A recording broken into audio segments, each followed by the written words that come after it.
What's up, guys? Welcome to episode 5 of Optimal Function. I am Dr. Craig Banks here with my co-host, Dr. Jim Morgenstern. How's it going, guys? Thanks for tuning in. Welcome back from the 4th of July week. We're excited to have a great guest today with us. His name is Josh Rafferty.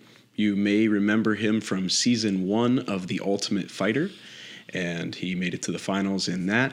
He is a former pro MMA fighter and wrestler, and now he's a strength and conditioning coach for other athletes. He's got a lot of business going on down in Tampa, so we're going to talk to him a bit today about his past, his background, some struggles that he's had physically, and then what he's doing now about recovery and things that we're interested in, and I think you guys are going to be interested in as well.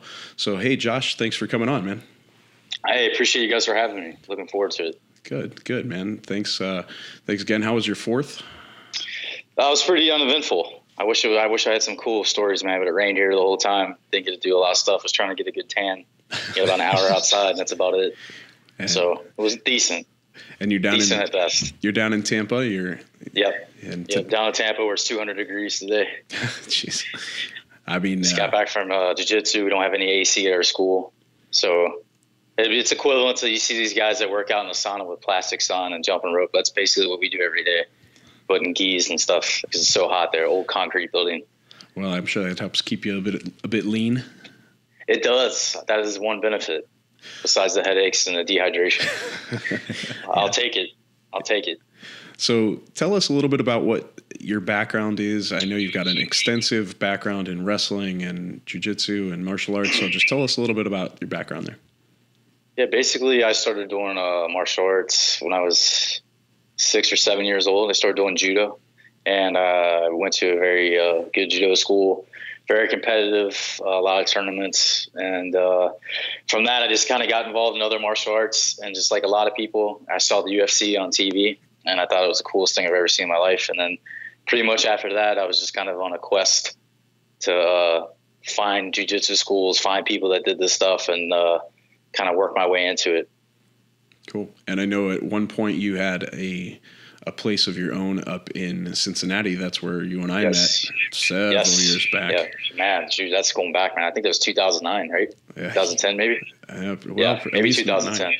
Probably 9, I think. But yeah, I remember we were grocery shopping at like 1 a.m. at Whole Foods after a training session. And so what types of disciplines do you work with now, predominantly with anything that you're doing as far as training? And I know you're not actively fighting, but yes. Yeah. As far as training people, is that what you're talking about? Yeah. I work with a wide variety of athletes, and I like to keep it that way. I think on the surface, people kind of see me and they think they label me as an MMA guy, and that couldn't be further from the truth. Yes, I did fight professional MMA and UFC and all that stuff, and it's been my life study, but I also have several certifications for strength and conditioning in the strength and conditioning world and field.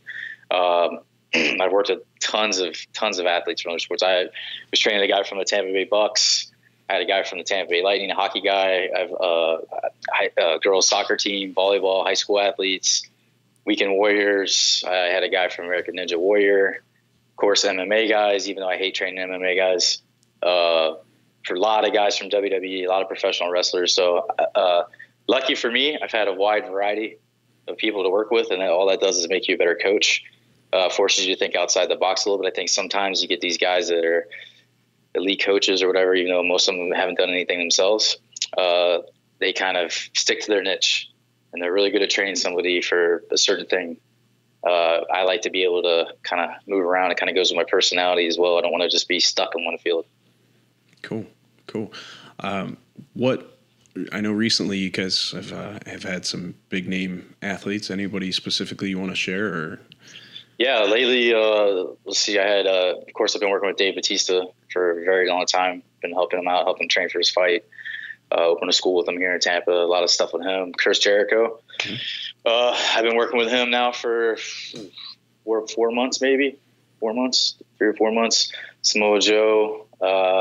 Jack Swagger, he recently left WWE, went into MMA, Bellator MMA. I trained him for all his fights, to do all his strength conditioning, all his whole camp, basically A to Z. I'm trying to think of some other guys. Just Orlando Colon. from WWE. A lot of guys I've been working with from wrestling, and a couple of guys that are in like sport jiu-jitsu. I train a couple of guys from jiu-jitsu as well. Sweet. So I know that you've battled some injuries throughout your life and career and time. So tell us a little bit about the neck injury in particular and how that affected you. Back in, this was 2010, I believe, right around March or April. A little bit before that, I met a guy, a really good coach, strength and conditioning coach from Sports Science Lab. And I heard of Sports Science Lab already, and it was kind of cool. I met with him, and he was certified under them. And we started doing a lot of training together. This guy was really good. I don't want to put my injury had nothing to do with him. This is from previous stuff, but I had a lot of mileage on my body. At the time, I was 29, maybe about 10 years ago. And I was doing a strength conditioning workout where we were supersetting pull-ups, dips, and a little quick 15-second on the battle rope. And on my third set through, I just started getting on the rope, hitting it hard, and bam, something popped in my neck. And it was the most painful 10 seconds of my life. It was really bad. So I blew a disc out, and wasn't for sure what it was, like a lot of guys. And I kind of grinded my teeth and just battled through it, which I shouldn't have. And I woke up 2 days later, like 2 a.m., screaming, excruciating pain. Couldn't lift my head up. I took about 6 weeks off where I couldn't really do anything. And then a week after that, I accepted to take a fight in Bellator MMA, which was the stupidest thing I've ever done. But that's what you do when you're young and dumb, and you're still trying to make it in fighting. And still, it was a good opportunity for me. It was also a friend of mine who was fighting on the card as well, a main event. One of my really good friends in MMA, Rich Clementi. And he's like, hey, come down here to Louisiana and train. We'll train together. We'll do our camp together. Sounded like a great idea. I went down there, and I got worse every day. So I ended up competing with a herniated disc, C5, C6 in my neck, and did a full-blown MMA camp for 5 weeks down there with that weight cut and all. It was just miserable. I thought I had a really bad stinger, thought I could work through it, but in reality, I just made it a lot worse on myself. And you ended up having a surgery at a certain point? I did. I waited as long as I could. I listened to all these other people, which was another mistake. I listened to all these other guys like, don't get cut, don't do this. And I'm not for surgery. I'm for therapy. I'm for chiropractic. I'm for massage therapy. All that stuff is great. But there comes a point in time where you're hurt, and you need to get it fixed. And even the night before the surgery, I called up the doctor, and I was like, I'm not going. I don't want to do it. I was scared to death. And he's like, if you don't come in, you're going to lose your arm. I mean, I had the atrophy and the right side of my upper body was so bad, guys. It was bad. I mean, my pec, my shoulder, my tricep to this day are still smaller than my left side to this day. But I mean, I was at the point where I couldn't even do 5 push-ups. And for a guy like me, 30 years old, professional athlete, training my whole life in martial arts, when you get to the point where you can't do 5 push-ups, it kind of breaks your spirit a little bit. So I ended up going through with the surgery. Surgery was super successful. It felt good. It took about 9 months to get back to training. It was a long one. It was an old, archaic surgery where they took a bone graft. They took a bone out of their hip, cut me up. You guys know that old fusion. Yep. And it was just it's not like what they're doing now. It was a nightmare. How do you feel now? You had a second procedure later. I did. So you know what? I was feeling amazing. I had no excuses. The surgery went very well. The rehab was awesome. Felt like $1 million. I did 2 jiu-jitsu tournaments prepping for another fight. Actually, I was talking to Dave about it. He's like, man, you should do one more fight before it's too late. And I think I was 34 at the time, 35. And I was driving to work in the middle of the day, minding my own business. And I got sideswiped by a Lowe's moving truck, a huge truck, sideswiped me, totaled my SUV, ended up blowing out 2 more discs. So my 4 and 5 and 6, 7, I had to have another surgery where I did an artificial disc replacement.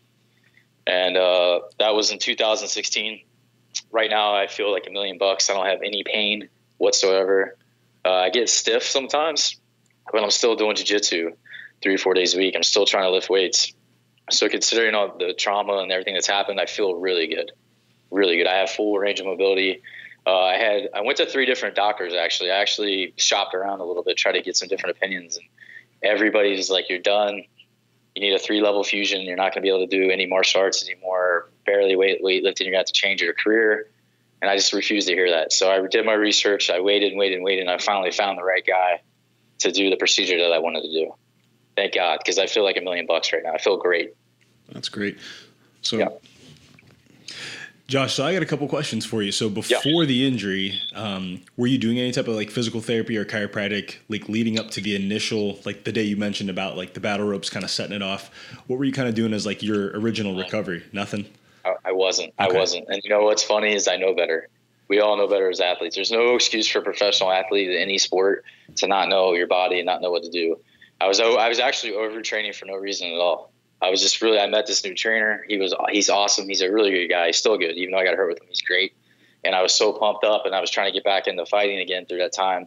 I was doing a lot of extra weightlifting stuff, and I wasn't staying up on my chiropractic care. I wasn't staying up on my massage. I wasn't doing my mobility work. Like, I knew that the stuff I teach people and preach people, I wasn't doing it myself.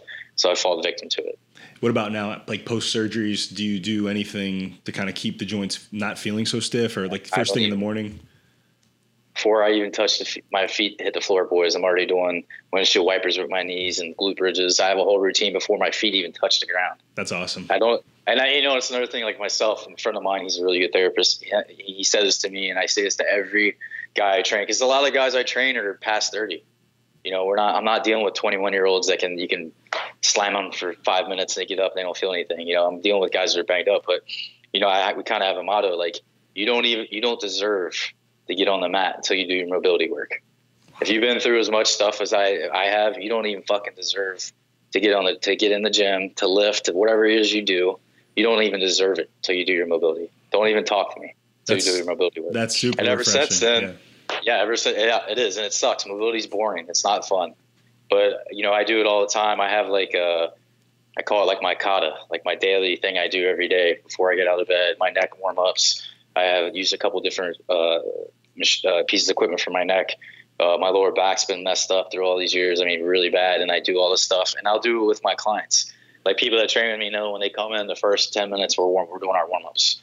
We don't even look at the exercises. We don't even think about the workout until our mobility's done. Period.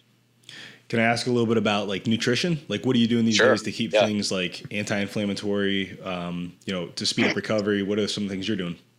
So I researched. I'm a nerd when it comes to stuff. There's not a day that's gone by in the last 15 years where I didn't read an article about training, nutrition, whatever, supplementation. Diet wise, I played with a lot of stuff.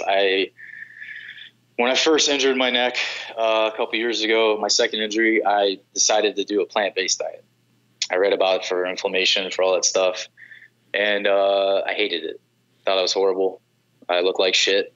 I didn't feel that great. I had good digestion was good. My stomach wasn't bloated, but other than that, I didn't feel a difference at all when I was eating animal products at all. Zero. Felt like I didn't have as much energy. So now I still believe in a lot of the plant-based things. I think it's good for you to eat more vegetables and fruits and stuff, and we should be doing it all as usual. But now I really just try to keep things like at least minimally processed as possible with animal products, with fruits, vegetables, snacks. I try to keep everything as real as possible. That's kind of what I focus on. That, and I try to keep my calories in a reasonable range. I'm not like counting every single thing out like I'm bodybuilding or anything, but I do believe that a lot of the inflammation, a lot of the tiredness, the sluggishness we get is from overeating the wrong stuff. I don't believe in demonizing any certain foods. Like, I don't think, oh God, you ate a piece of steak, or, oh, you had some dairy today, you're going to die, or how dare you eat fruit. That's another thing. People say you don't eat fruit. It's like, I try to just keep my diet as balanced as possible with the realest shit as possible, to sum it up, to keep it simple, and I think that works for most people. Like you give a person people get excited. I'm a vegan. I'm a carnivore diet. I'm doing keto, and they do all this shit for about 2 weeks. And then when they go back, they want to eat normal stuff, because you got to have a life. You have a wife, you have kids, you have a girlfriend, you're going to do stuff. You don't want to look like the asshole. Like, oh, I'm sorry, I can't eat this. There's butter in here. It's like, come on, man. We really doing that now? We preach that a lot in our show. We talk, we're physicians, but we really preach that, you have to be realistic. You know, yes. It's not like there's a perfect recipe for everything. We want to make sure that the stuff that we try to teach people is real stuff. So we appreciate you saying that. Yeah. I mean, to me, it's common sense. Things get too complicated, I feel like, with nutrition sometimes. I really do. How about keep it simple? How about any supplementation that you're doing or? Right. I love supplements. If I could pan around, I'm not going to do it right now because I finally get this thing working. I have every supplement. I love supplements. I have an addiction. I have a problem with that. I took a year off fighting and martial arts, everything in general. I got a job with one of my old sponsors for a year where I was blogging every day and writing articles about nutrition and supplementation and stuff. So I'm really into the field. I like it a lot. My thing is like pre and post workout nutrition. I think is really big for athletes, especially if you're training twice a day, right? If you got a bunch of workouts. I mean, if all you're doing is you go in the gym and doing a little workout, that's one thing. Probably not important, but like, you know, when it's Monday afternoon and you have 12 more sessions this week, what you eat after you train means a lot. It's important. It sets up the next couple of days, right? Kind of get the recovery going. So post-workout nutrition I'm big into. Definitely big into greens and reds. I have a greens and reds superfood powder I drink once or twice a day. I do wheatgrass shots.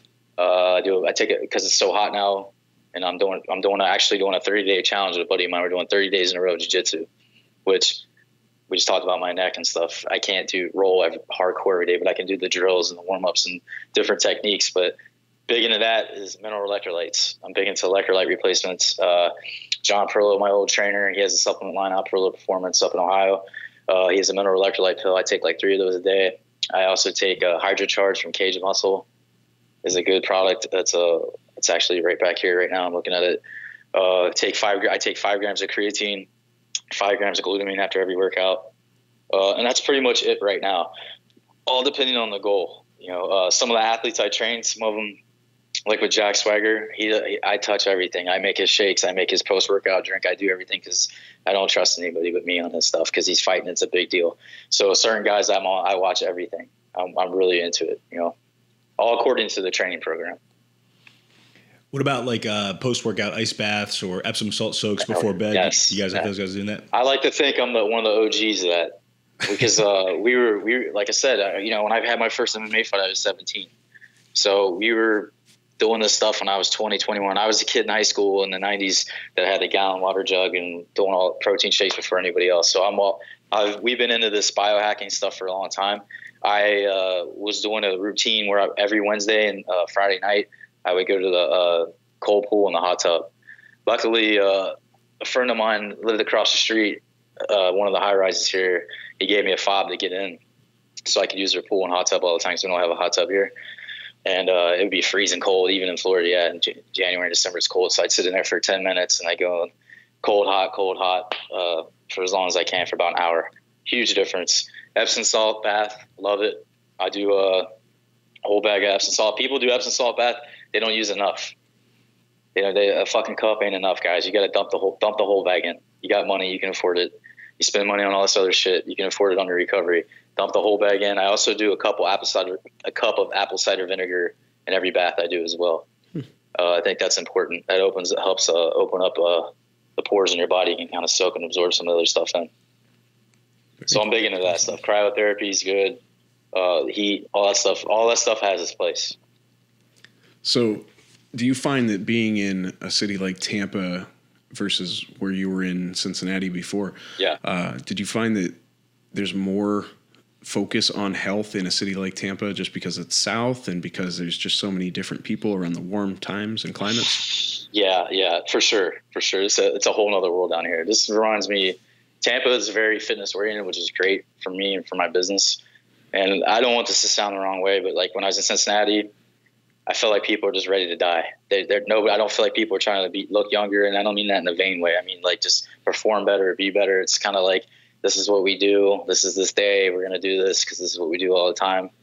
You know, here it's people want to be their best, be young, they spend money. In Cincinnati, I do a private lesson. If let's say I charge $40, people look at me like I was crazy for 1 hour. Here, if I said it's $40, they look at me like I must suck. They're like, that's it? You're not 120? Everybody else is, you get what I'm saying? It's a whole nother world down here, and I love it. I fit in perfect. The business model I have works here. It was very hard up north. You know, it's just It's big here. Bodybuilding's big here. Aesthetics is big here. What you look like. So that's if it fits, it's perfect. Perfect marriage. Cool. Yeah, definitely. I think that it's gotten better. I mean, like I said, I think you and I met over 10 years ago or whatever there. And I think that it has gotten better. There's definitely a lot more of a market for people who are into wellness in this area. But I've also been down to visit you guys down in Tampa, and I do believe it really is regional. And I hope that we see some shift in that as time goes on, because we're as a country, as a nation, we really have to do stuff to increase our health. And I don't want to see it be so regionally specific. I know, right. I agree, man. And that's not the dog on people who live in northern climates. It's just, I think it's just a pretty clear observation once you've traveled around a little bit to see that, there is a lot of differences. Spot to spot. Well, just look at the supplement stores here and the smoothie places. They're everywhere. It's all over the place. It's so popular. Not so much up there. A lot of it is climate. You're up north. You guys get 3 months, 4 months of good weather. 3 months where you have your shirt off and stuff. I mean, it's nice in the fall and stuff, but you're not walking around with your shirt off. Down here it's 24/7. Everybody's lean. I had a buddy of mine. It's a funny story. He won Mr. Ohio when he was like 19, 20 years old. Natural, big dude. Worked for Beverly International for years and stuff. And he's one of the best physiques in Cincinnati. We go out to clubs when we were younger. People are like, damn, man, you're jacked. I took him to the beach here one day, and he was like, shit, man, everybody here is big and lean. Not just look good in a T-shirt. Right. Look good on the beach, big and lean. So, yeah, it's different down here, and I love it. I think it definitely gives you some motivation knowing that you got to be peeling the shirt off a little bit more frequently. Exactly. So it goes back to wanting to be better. Right. Even if it's for vain reasons, still wanting to be better. Yeah. Still wanting to improve. Not done yet. Exactly. So how full are you? Do you still have even room for clients at this point, or are you just totally booked out? Right now, I'm pretty full, man. I'm really full. Actually, I still have like 5 people left today. But it depends on the time too, because some guys, like with Dave, I help him get ready for movies sometimes, for roles. So I travel with him.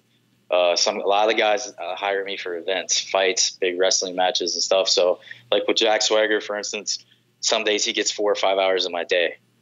So I have to kind of push other people aside for it. But that's a good thing. I'm never going to complain about that. I've been super, super busy, really busy, to the point to where I might have to have like somebody else help me out a little bit with it. So when do you make time for your own training, like for Josh? So when do you make time? That's been, that's something that when I came back from this last neck surgery, man, I couldn't lift weights because I had a lawsuit going. I had these assholes following me around with pictures and following me around cameras and stuff, trying to, say I was faking it. So I couldn't really lift weights. I wasn't really myself. I couldn't really I couldn't do a lot of jiu-jitsu. Obviously, if you have 2 herniated disc, you're not going to have people choke you and stuff. So when I made a deal with myself, no matter what, I'm going to have at least an hour a day of some type of training, something. So usually, man, Tuesday through Friday, it's 10:30 to noon is jiu-jitsu. I go and take a class. Even if I can't roll every day, if I'm stiff, I'd be smart. I want to get some mileage out of my neck. I'm not 25. I don't need to wrestle every single day, but I go take the class. And for me, it's therapy. I get to put on my gi, I put my belt on. It's like you're different. I'm out of the world. There's not 100 big screen TVs to watch when you're doing cardio. I mean, it's kind of like takes me away from everything. So that's the number one thing. And I try to lift at least 2 days a week. At least 2 days, but I'm going to switch it up soon. I'm going to get back into lifting a little bit more, but it's funny. You see so many people, guys who are trainers. I fell into this for a while where you're in the gym for 8 hours, 10, 12 hours a day. You don't want to leave and then go to another gym and then train. You want to go home. You want to run your errands. You need to deposit money at the bank. You got to do all this other shit. You don't want to train sometimes. So it's like, I feel like it's better if you're a fitness professional and you're training, or like you guys are treating people all day. You got to get it done early in the morning. For sure. Do it first. Get it out of the way. You feel good for the rest of the day. You don't have in the back of your head or like, oh shit, I gotta go make practice, or I gotta lift tonight. I got legs today. Shit, I'm gonna miss a meal. Like, you get it done in the morning, it's over. So if we had it a little earlier, I would do it earlier. But 10:30 is my time for jiu-jitsu. I make time no matter what. I schedule other personal training around it. It's just how it is. It's a priority. Nice. So, and then the last question, I think, is one of the big things we like to focus on here is our mindset. And going back to even your fighting days, or going back to talking now currently with how much you're focusing on business, how do you get in the right mindset to do what you have done and do what you do on a regular basis? And what are some tips that you might be able to give to our listeners? So the mental outlook, the mental approach is something I've been like really obsessed about, because part of the reason why I wasn't, and this is a lot of people don't admit this stuff, but this is all about shedding layers, not giving a fuck, and like really looking at yourself. I wasn't as good of a fighter as I should have been. I didn't reach the level. I underachieved because of my mindset, because mentally I was weakened sometimes. I would doubt myself. I would question things about my confidence was low before fights. There's guys that I should have beat that I talked myself out of it. And it took me a long time to deal with that and grasp it. And it's not something we all talk about as athletes or fighters, because we're the baddest son of a bitch and we're this, we're that. There's so much, it's so ego driven, right? Which is kind of good sometimes. But everybody has these problems. Every athlete, no matter who you are, questions themselves.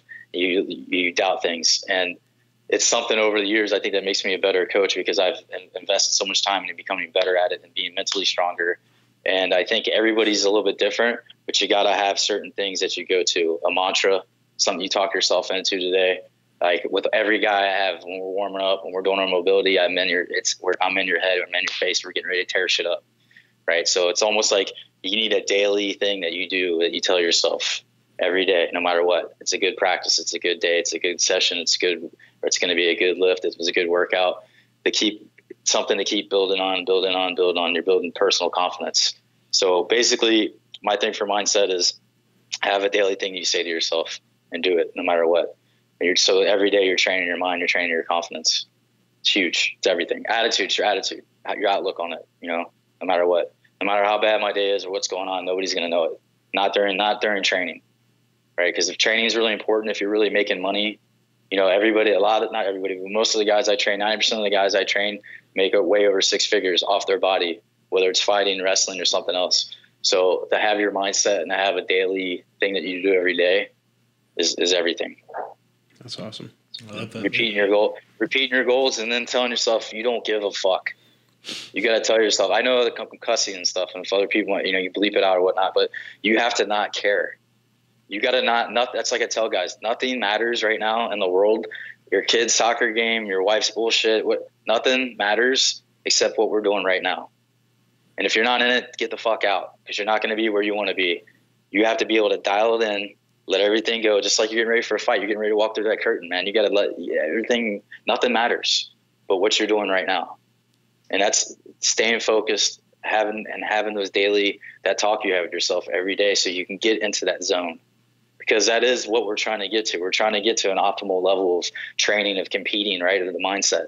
You're never going to get there just closing your eyes. One day you're psyched up, then you have to have a daily routine of this stuff, and it's something you got to always get into, and you should be able to hit the switch like that. And there's guys that can do it, and you can see those are the guys that are world champs, that are millionaires, that are killing it. Yeah. Guarantee you, Floyd Mayweather, Conor McGregor, Phil Heath, Ronnie Coleman, all those dudes from every sport, wrestling, Batista before he wrestles, the Ric Flair, I guarantee you, before he wrestled, all these guys doing big events, big fight, I guarantee they have a daily thing they go through. So psyching themselves up. Yeah. Being able to get that done. I'm going to go run through a wall. Right. I got to go work out a little bit. That's the difference between this level of coaching and the next level. How are you going to get somebody, how are you going to take an athlete to get there if you've never been there yourself? Don't you think that that's a huge failure of current personal training right now? Oh, man. Oh, dude. I could go on and on. There's so many people, and it's really bad with women. You get a couple good looking girls with a nice butt, and now they're coaches. Right. Guys are losing a shit. So a big thing to me, and this is the problem that you have with bodybuilding. Anybody can just call themselves a coach, right? Right. Do you go take a weekend certification or something? Anybody can be a coach in bodybuilding. I see these girls at Crunch and stuff that have all these clients, and they're selling their 12-week booty program, never done a damn thing, never won anything. No, don't know what it's like to. You know what I did to learn my stuff for how to be a coach? I slept on the gym floors. I got punched in the face. I got my ass whooped for this, to learn this knowledge, right? To seek it out. So it's just fitness in general is kind of messy. I feel like that's a big thing. It's like people want to better themselves. They don't know the difference. Right. They don't know if somebody's a good coach. I mean, how many stories have you heard of these guys taking chicks and ruining their metabolism, putting them on all these drugs, right? You know, or some of these goofy workouts where people are doing, I don't want to make fun of CrossFit, but, you know, what was it? Somebody told me a statistic. Number one calls for emergency room visits in 2016 from 6 p.m. to 9 p.m. was CrossFit. Wow. Right? Yeah. So you get people doing all these workouts, following stuff. They see a guy in a magazine doing, which we did when we were younger because we didn't know better. We didn't have the internet. But there's a lot of bad coaching today. Horrible. I think what happens is like, you know, in jiu-jitsu and stuff, you get belts and fights. You got to actually go out and do stuff. So like the fitness world, I mean, anybody can call themselves a coach. Anybody. And I think what happens is sometimes people need novelty to sell, and then they start changing up the stuff that has been working for the last 20, 30, 40, 50 years, whatever. I mean, we look at, I may still have sitting right next to me over here is the Encyclopedia of Modern Bodybuilding. You know, I was just going to say that. Yeah, I mean, it's literally right next to me. Yeah. But you go back and you can look at some of that stuff and say, well, if this worked then, for these guys, why do we keep trying to reinvent the wheel? And I think that ultimately comes down to somebody trying to be a business person to do something novel. And, oh, well, this is why my YouTube channel is the best, because I'm showing you all this garbage that doesn't work or may injure you. And I mean, again, I'm all for motivating people and trying to get them in a point where they want to work out and try to do something better, but boy, don't do it at the expense of your body or just make some crap up to sell. And same thing with the diets. Yeah. And I think a big part of that is, look, all these people are followers. A lot of these people are, they're not true pioneers or leaders. So what they're doing is they're reading the same shit and regurgitating the same stuff. It's either bad workouts or bad motivational stuff. It's the same thing, right? You read one of these guys that tells you content is king, guys. You got to post 2 or 3 times a day or you're going to lose your people. Well, what are you posting then? Half the time you're posting bullshit. Right. You're posting stupid exercises or you're posting some dumb fucking quote it's not going to do anything for anybody. And so you're watering down your training system because a marketing guy tells you need to put more out there. So you put more bullshit out. And that's what we're getting. We're getting an avalanche of bullshit, of fitness crap. It's just, it's crazy. It's Josh, crazy how this goes on. What certifications did you feel like best helped kind of mold you? I know experience is the big one, but like which ones did you feel like were worthless, and then which ones you feel like actually had some credit? Actually, I did 2 like general strength conditioning ones. I did the was it NAS? What is it? ISSA? Is that what?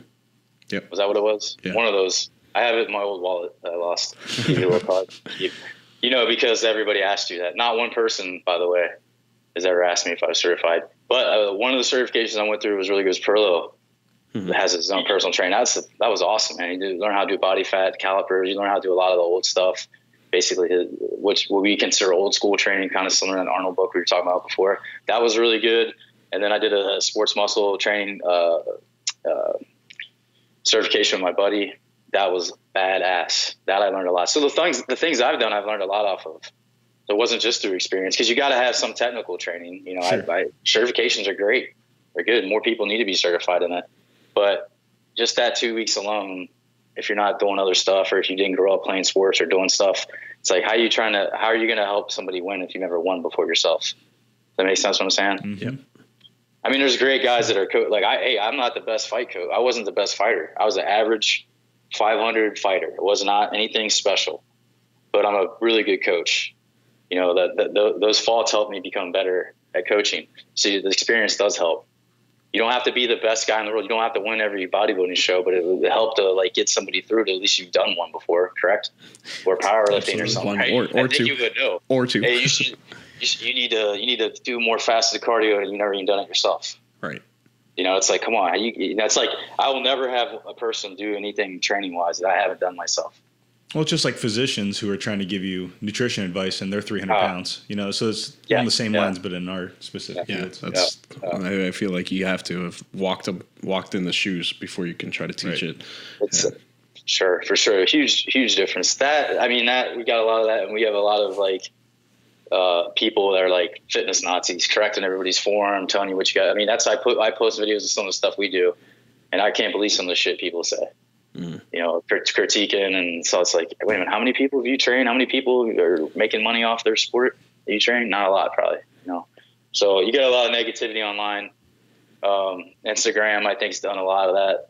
Like we were talking about, there's some of the stupid training videos and exercises, people trying to reinvent the wheel. But for the most part, I feel like there's still a lot of good guys out there that we wouldn't have heard of before. And because of the popularity of social media and stuff, we get to learn from them as well. So that's a good thing. There's some really good trainers out there, though. There's some badass coaches in every field, not just powerlifting or bodybuilding, but martial arts and, sports specific stuff, which is what I'm really into. Yeah, for sure. All right, man. Well, listen, thank you so much for your time. We very much appreciate having you. I think we touched on so much about what our entire show is about with this interview. Right. So we very much appreciate having you on. Look forward to seeing you. We'll put up your Instagram handle and stuff here. So cool. And so our guys can go and follow you and follow what you're doing. Watch some of the guys that you're training with, like Jack and stuff. Watch them compete and continue to win, and just see the production that you're having. So again, thank you so much. Guys, we're going to take a quick break, and we'll be right back.